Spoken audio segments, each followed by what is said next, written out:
Shalom,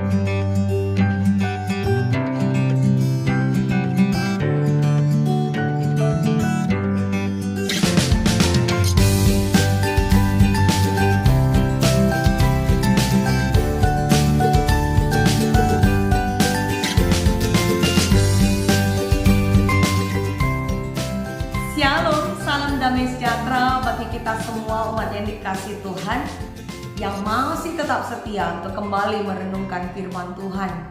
Kita berjumpa kembali di dalam renungan untuk Minggu tanggal 23 April, 2 minggu setelah Paskah, atau yang dinamakan Minggu Misericordias Domini.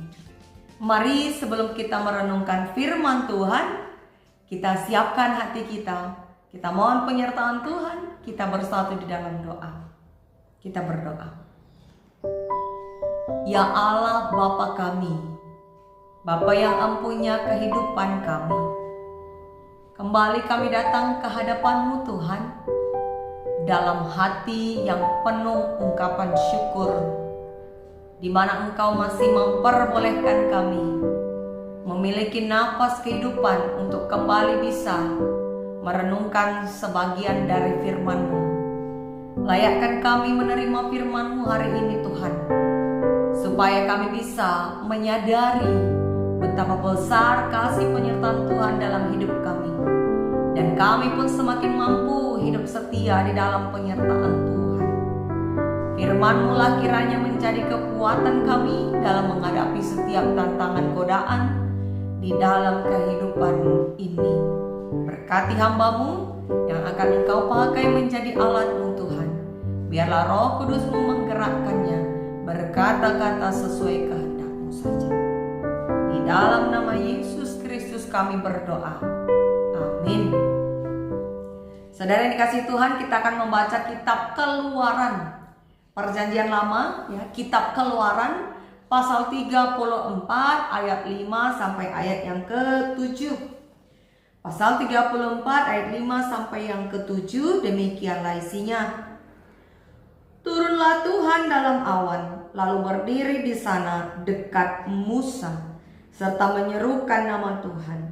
Berjalanlah Tuhan lewat dari depannya dan berseru, Tuhan, Tuhan, Allah penyayang dan pengasih, panjang sabar, berlimpah kasihnya dan setianya, yang meneguhkan kasih setianya kepada beribu-ribu orang, yang mengampuni kesalahan, pelanggaran dan dosa, tetapi tidaklah sekali-kali membebaskan orang yang bersalah dari hukuman, yang membalaskan kesalahan bapa kepada anak-anaknya dan cucunya, kepada keturunan yang ketiga dan keempat. Sampai demikian firman Tuhan yang menjadi landasan renungan kita dengan tema Tuhan Maha Penyayang dan Pengasih. Saudara-saudara yang dikasihi Tuhan, tentu semasa kuliah, semasa sekolah, kita sering melihat ada murid atau mahasiswa yang dihukum oleh guru maupun dosen. Apakah ada dari kita yang pernah mengalaminya? Adakah dari kita yang pernah dihukum semasa sekolah oleh karena kita tidak mengerjakan PR barangkali, salah pakai baju seragam barangkali, ya, harusnya pakai baju putih tapi kita pakai baju pramuka, atau lupa potong kuku dan seterusnya dan seterusnya. Tentu ketika kita melakukan kesalahan, akibatnya akan ada hukuman. Hukuman dan sekaligus disuruh memperbaiki kesalahan supaya tidak mengulanginya lagi. Itulah yang dinamakan konsekuensi. Lalu, kalau pengalaman dihukum, beberapa dari kita pernah mengalaminya. Bagaimana dengan pengalaman menghukum? Kebalikannya ya. Kalau tadi pertanyaannya tentang dihukum, sekarang pertanyaannya, pernahkah saudara menghukum? Apakah menghukum anak sebagai orang tua? Menghukum murid sebagai seorang guru? Menghukum ya siswa atau mahasiswa sebagai dosen atau pengajar? Pernahkah saudara menghukum? Ketika saudara berada di posisi memberikan hukuman, kira-kira apa tujuan saudara? Pada suatu hari ada seorang siswa yang ketahuan bolos sekolah setelah jam istirahat. Ia berpura-pura mau membeli sesuatu di luar sekolah, tapi lalu tidak kembali lagi. Keesokan harinya, ia dipanggil oleh wali kelas dan diberikan hukuman. Hukumannya yaitu membersihkan seluruh lapangan sekolah. Lalu sepulangnya dari sekolah, ternyata orang tuanya sudah menunggu. Karena orang tuanya tahu dia bolos dari sekolah. Wali kelas memberitahu kepada orang tuanya, sehingga di rumah pun dia diberikan hukuman oleh orang tuanya, yaitu tidak diberikan jajan selama 3 hari. Jadi 2 kali mendapat hukumannya.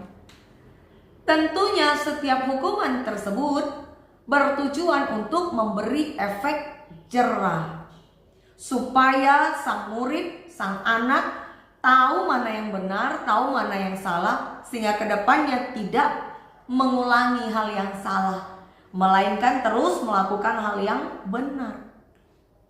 Biasanya hukuman yang diberikan kepada anak atau seorang murid adalah hukuman yang masuk akal, yang mampu ia kerjakan.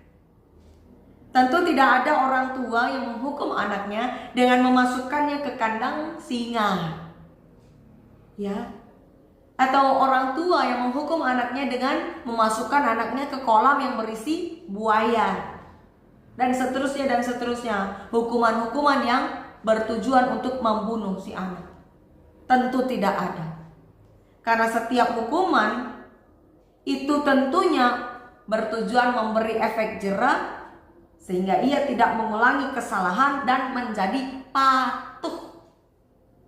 Hukuman ada bukan berarti tidak mengasihi lagi, melainkan untuk memberi pelajaran dan mendidik supaya anak menjadi patuh.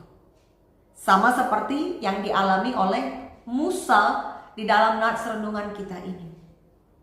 Di dalam nats ini Musa diperintahkan oleh Tuhan untuk memahat 2 loh batu yang baru, yang sama dengan yang semula, yang sudah dipecahkan oleh Musa. Mengapa ada 2 loh batu yang dipecahkan oleh Musa? Itu adalah karena kemarahannya melihat bangsa Israel menyembah patung lembu emas. Bisa kita baca lebih lanjut di pasal 32. Di mana 2 loh batu yang adalah bekas pekerjaan Allah dan adalah tulisan Allah yang isinya hukum dari Allah, itu dilemparkan Musa dan dipecahkannya di dekat kaki gunung Sinai. Dia marah sekali karena bangsa Israel itu melakukan dosa yang besar. Ia bahkan menumpahkan kemarahannya kepada saudaranya Harun yang telah membiarkan bangsa itu melakukan dosa yang sebesar itu. Namun oleh karena kasih Allah, Musa masih diberikan kesempatan untuk memperbaiki kesalahannya dengan cara memahat kembali 2 loh batu dengan tangannya sendiri.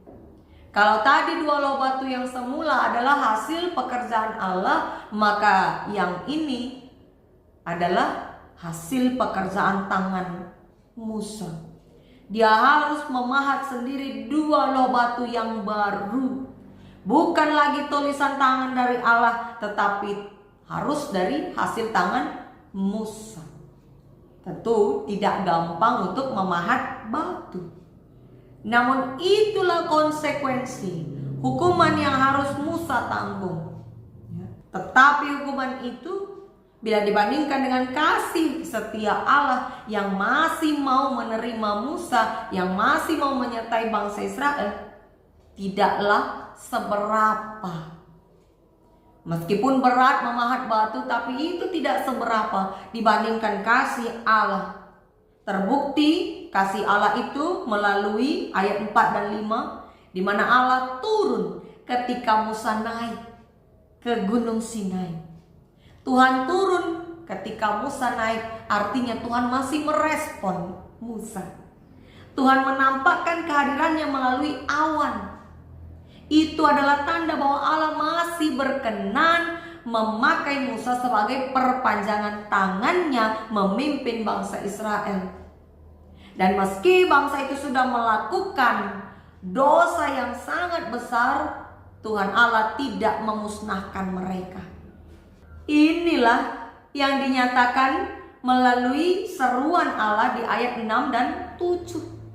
Bahwa Allah menyatakan dirinya Tuhan Allah penyayang dan pengasih, panjang sabar, berlimpah kasihnya dan setia, yang meneguhkan kasih setianya kepada beribu-ribu orang, yaitu bangsa Israel, yang mengampuni kesalahan, pelanggaran dan dosa, tetapi tidak sekali-kali membebaskan orang yang bersalah dari hukuman. Artinya apa? Artinya Tuhan Allah itu penyayang dan pengasih, yang mengampuni kesalahan dan dosa, namun bukan berarti kesalahan dan dosa itu dibiarkan begitu saja. Bukan berarti orang yang telah berbuat salah dan dosa itu bebas karena toh diampuni. Bukan demikian. Memang Allah mengampuni, tetapi setiap dosa itu ada konsekuensinya. Ada hukuman yang harus ditanggung. Ingat, Musa memang diberi kesempatan untuk memperbaiki kesalahannya, untuk kembali bisa tetap memimpin bangsa Israel. Namun ia harus memahat 2 loh batu yang baru, yang harus sama seperti yang semula. Itulah hukuman yang harus dia tanggung. Dan bahkan kemudian karena kemarahannya juga, Musa ini dihukum dengan tidak dilayakkan memasuki tanah perjanjian seumur hidupnya. Sampai mati dia tidak bisa menginjak tanah Kanaan. Dia hanya diizinkan memimpin bangsa itu menuju Kanaan, tetapi tidak bisa masuk. Itu terjadi ketika dia kembali marah oleh karena bangsa Israel berbuat dosa. Maka melalui pernyataan ini mengingatkan kita untuk jangan menganggap bahwa pengampunan Tuhan itu murahan. Pengampunan dari Tuhan itu tidak bersifat murahan. Meski Ia mengampuni pelanggaran dan dosa, tetapi bukan berarti pengampunan Allah itu murahan. Tuhan akan tetap memberikan hukuman kepada orang yang telah berbuat dosa, yang akan terus membalaskan kesalahan orang yang berdosa bagi anak dan cucu hingga keturunan ketiga dan keempat. Maka ini menjadi sebuah peringatan keras bagi kita. Hendaklah kita berpikir 2 kali, bahkan berkali-kali sebelum berbuat dosa. Karena bukan hanya kita yang harus menerima konsekuensi atau dihukum. Bukan hanya kita yang menerima hukumannya, melainkan anak, cucu, sampai keturunan ketiga dan keempat. Ya, itu konsekuensinya. Selanjutnya, kasih dan pengampunan dari Tuhan itu direspon Musa dengan ketaatan penuh. Ia disuruh memahat 2 loh batu yang baru dan dia taat. Ia ikut akan perintah Tuhan Allah.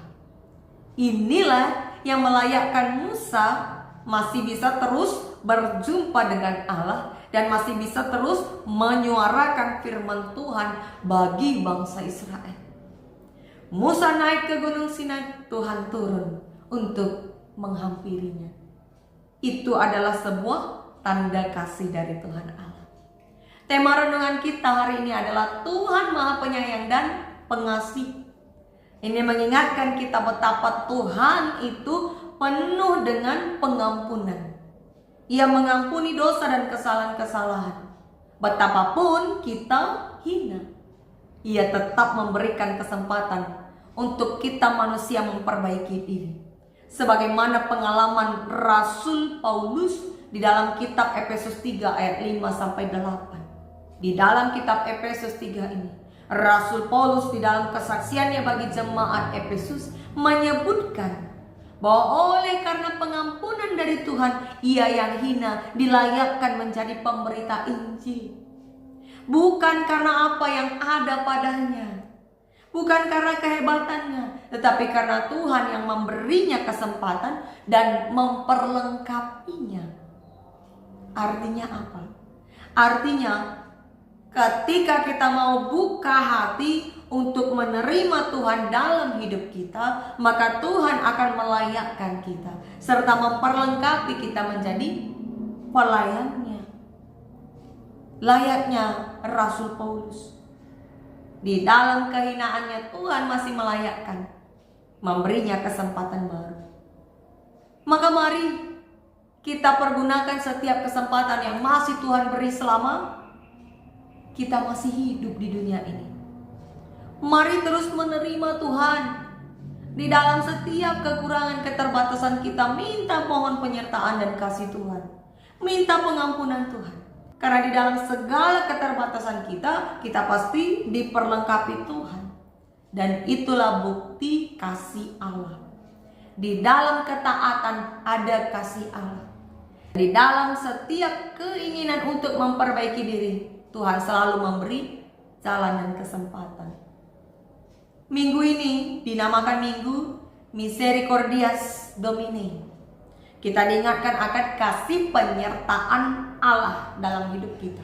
Kata cordias yang artinya hati atau jantung, dan domine artinya Tuhan Allah, ini mengarahkan kita kepada makna bahwa Tuhan Allah menaruh orang-orang yang dikasihinya di dalam hatinya.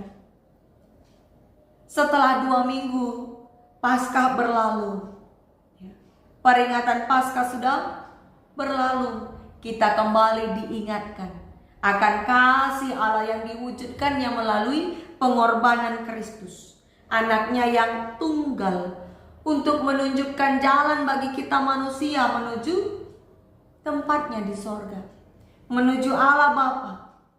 Melalui Paskah kita diingatkan betapa Allah telah merancang sendiri sedemikian rupa jalan keselamatan bagi setiap orang percaya.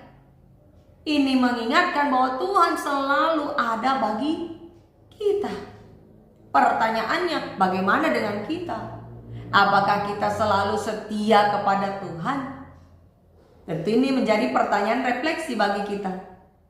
Maka marilah kita ungkapkan iman percaya kita kepada Tuhan dengan hidup setia mengandalkan Tuhan. Apapun pergumulan saudara saat ini, Tuhan tahu pergumulan kita. Memang mungkin ada saatnya kita merasa Tuhan itu tidak bertindak di dalam beban berat yang tengah kita hadapi. Ada satu kisah tentang seorang jemaat yang mengaku telah lelah berdoa oleh karena sakit penyakit yang dia alami yang tidak kunjung sembuh, yaitu kanker tenggorokan. Kanker itu telah menyebar ke dalam setiap organ tubuhnya. Namun melalui kasih dari sang istri dan anak-anak yang selalu setia merawatnya, akhirnya dia sadar sendiri bahwa ternyata berdoa kepada Tuhan bukan serta-merta seperti magic yang memberikan dia langsung kesembuhan sebagaimana yang dia inginkan. Tetapi ternyata melalui sakit penyakitnya dia menyadari bahwa Tuhan tidak pernah meninggalkannya, bahwa Tuhan selalu mengasihinya melalui orang-orang yang ada di hidupnya, melalui keluarga yang tidak pernah meninggalkannya sedetik pun. Melalui sakit penyakit yang dia alami, dia merasakan betapa besar kasih Tuhan yang merawatnya melalui istri yang setia dan anak-anak serta cucu-cucu, yang memberikan dia semangat, memberikan dia rezeki untuk bisa terus berobat, yang memberikan dia kesempatan untuk bisa dihibur oleh anak cucu yang datang bergantian menjenguknya. Ternyata setelah dia menyadari itu, dia kembali berdoa. Tidak pernah sekalipun dia lupa untuk mengucap syukur di dalam doa-doanya. Saudara yang dikasihi Tuhan, ingat bahwa tidak setiap permohonan kita dijawab oleh Tuhan sebagaimana yang kita mau. Atau mungkin doa kita tidak langsung dijawab hari ini atau besok. Tuhan bisa menjawab doa kita beberapa tahun kemudian. Atau bahkan mungkin jawaban Tuhan atas doa kita jauh dari yang kita harapkan. Tetapi kasih Tuhan selalu ada menyertai kita. Kita hanya perlu beriman dan setia agar kita bisa terus merasakan kasih-Nya. Karena Tuhan itu selalu ada menyertai kita. Dan percayalah, Tuhan bisa pakai siapa dan apa saja untuk menunjukkan kasih-Nya kepada kita. Maka teruslah setia dan taat di dalam firman Tuhan, agar engkau layak untuk menyaksikan kasih penyertaan Tuhan hari lepas hari di dalam kehidupan ini. Tuhan Yesus menyertai kita. Amin. Mari kita berdoa. Kami mengucap syukur ya Tuhan. Kasih penyertaan Tuhan tak pernah lekang oleh waktu, yang selalu menyertai kami. Dan hari ini kami kembali diingatkan bahwa Tuhan tidak pernah sedetik pun meninggalkan kami. Ajar kami Tuhan, di dalam setiap pergumulan hidup yang tengah kami alami, untuk tetap berharap kepada Tuhan dan menantikan kasih penyertaan Tuhan, menantikan jawaban dari Tuhan. Kami percaya jawaban dari Tuhan selalu yang terbaik dan lebih baik dari apa yang bisa kami pikirkan. Maka Bapa, kepadamu kami berserah. Biarlah Roh Kudus-Mu memimpin kami untuk senantiasa berjalan di jalan terang. Di dalam nama